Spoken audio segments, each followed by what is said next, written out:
Di Nusantara, khususnya di Tanah Jawa, itu ada banyak sekali varian tarian tradisional. Salah satunya ada sebuah tarian klasik yang mempunyai energi mistis dan sangat disakralkan.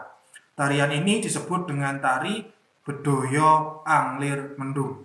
Ada misteri apa di balik tarian ini? Simak investigasi kami.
Bismillahirrahmanirrahim. Assalamualaikum warahmatullahi wabarakatuh. Alhamdulillahirrahmanirrahim. Assalatu wassalamu ala asrafil anbiya wal mursalin wa ala alihi wa sahbihi ajma'in. Amma ba'du. Allahumma shalli ala sayyidina Muhammad wa ala sayyidina Muhammad. Rabbi shrah li sadri wa yassir li amri wahlul 'uqdatam min lisani yafqahu qawli. Raditu billahi rabban wa bil islami dina wa bi Muhammadin nabiyya wa rasulan. Rabbi zidni ilma warzuqni fahma. Amin. Selamat datang, selamat berjumpa kembali para pemirsa sekalian di channel Spiritual 21 Investigasi Supranatural Tanpa Batas. Tari Bedoyo Anglir Mendung itu merupakan salah satu tarian sakral yang diciptakan oleh beliau Mangkunegara I atau sering disebut dengan Pangeran Sambernyawa.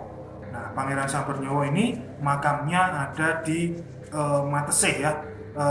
Kalau pernah ke makam Bapak Soeharto, itu kalian ke atas, nanti di sana ada makam Pangeran Sambernyawa. Pangeran Sambernyawa merupakan salah satu pejuang yang gigih dalam mengusir penjajah Belanda di Nusantara ini, pemirsa. Cara perlawanan beliau yaitu dengan sistem perang gerilya. Hal ini dilakukan karena jumlah pengikutnya itu kalah banyak dengan Belanda dan persenjataannya yang kalah modern dengan Belanda juga. Nah, pemirsa, tari Bedoyo Anglir Mendung ini merupakan tari yang menggambarkan kegigihan beliau dalam memperjuangkan melawan Belanda tersebut, diabadikan dalam sebuah tari ini. Dulu tarian ini hanya dimainkan oleh 3 penari saja, tetapi dalam perkembangannya setelah Mangkunegara VII, kemudian penarinya itu ditambah 4 orang, sehingga jumlahnya hingga saat ini menjadi 7 penari Bedoyo Anglir Mendung. Tidak sembarang orang itu bisa melakukan tarian Bedoyo Anglir ini. Tarian ini hanya bisa dilakukan oleh seseorang perempuan yang masih gadis, yaitu masih berusia belasan tahun. Orang yang sudah berumah tangga itu tidak boleh melakukan tarian ini, pemirsa. Hal itu karena perempuan yang masih gadis itu memiliki pancaran aura yang penuh, beda dengan perempuan yang sudah berumah tangga. Terus kemudian ketika melakukan tarian Bedoyo Anglir Mendung ini, seorang perempuan itu harus suci dari hadas besar ataupun hadas kecil, yaitu tidak boleh haid. Ketika mengalami haid juga tidak boleh melakukan tarian Bedoyo ini. Tarian Bedoyo Anglir Mendung ini dipentaskan setelah upacara Wilujengan Agung Jumenengan ya.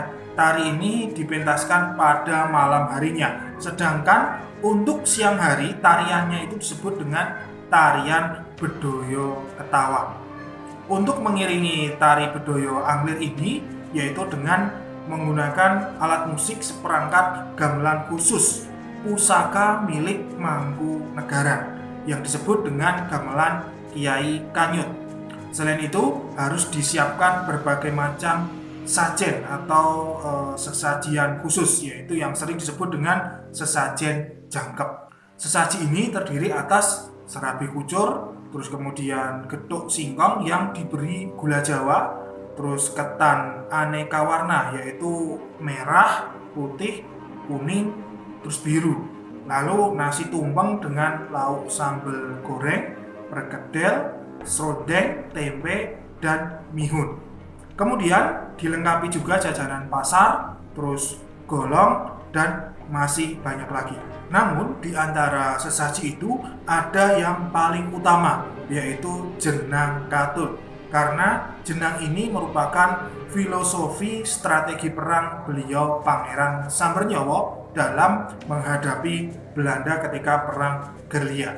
Dengan berbagai sajen atau sesajian dan persyaratan yang sudah saya jelaskan tadi, hal tersebut melambangkan bahwa tarian ini bukanlah sembarang tari. Tarian ini pasti memiliki energi supranatural tertentu. Nah, di antara yang kami ketahui tentang kekuatan supranatural dari tari Bedoyo Anglir Mendung ini adalah sebagai berikut. Yang pertama, bisa menahan hujan. Ketika tari Bedoyo Anglir Mendung digelar, yaitu digelar di Pendopo Agung Pura Mangkunegaran, Surakarta, Jawa Tengah. Nah, maka hujan itu tidak akan turun karena tertahan oleh energi spiritual dari tarian ini. Seperti namanya yaitu mendung, maka awan mendung itu akan tertahan sementara. Setelah tarian ini usai, maka hujan akan turun. Nah, itu kalau mungkin sedang musim hujan. Untuk tolak balak, tari Bedoyo ini mampu menolak balak, yaitu balak angkara murka atau dalam bahasa Jawa angkoro murko, yaitu artinya jika ada tamu atau siapapun yang jika berada di Pura Mangkunegaran dan berniat jahat, maka orang tersebut akan kehilangan semua kesaktiannya atau semua kekuatannya. Meskipun ya orang tersebut itu membawa jimat ataupun membawa pusaka sekalipun, orang tersebut akan lumpuh kekuatannya sehingga jimat atau pusaka itu sudah tidak ampuh kembali. Selain kesakralan tersebut ya, para hadirin yang mungkin menyaksikan tarian ini pun harus mematuhi semua peraturan-peraturan dan jangan sampai melanggar larangan-larangannya. Larangan tersebut yaitu ketika tarian ini berlangsung, maka para hadirin itu tidak boleh merokok. Selain itu juga tidak boleh istilah Jawanya itu celometan ya. Celometan, tertawa terbahak-bahak, terus hadirin juga tidak boleh berbicara terlalu keras. Kalau hal itu dilanggar, maka akan menerima konsekuensi sendiri dari para golongan makhluk rohaniyah yang menaungi tarian Bedoyo Anglir Mendung tersebut. Nah, itulah pemirsa sekalian cerita tentang kesakralan ya, salah satu budaya tari di Keraton Mangkunegaran, Surakarta. Nah, silahkan Anda boleh percaya, boleh tidak ya, tetapi itulah yang telah terjadi seperti itu. Tetapi jangan lupa ya, kita sebagai putra asli Nusantara itu harus menghargai budaya-budaya yang ada di setiap daerah atau di setiap masing-masing daerah yang ada di Nusantara ini. Di Nusantara ini sangat banyak sekali budaya-budaya mistik, budaya-budaya supranatural. Kurang lebihnya mohon maaf. Subhanakallahumma wa bihamdika asyhadu an la ilaha illa anta astaghfiruka wa atubu ilaik. Alhamdulillahirabbil alamin. Wabillahi taufiq wal hidayah wal ridha wal inayah. Wassalamualaikum warahmatullahi wabarakatuh. Salam spiritual.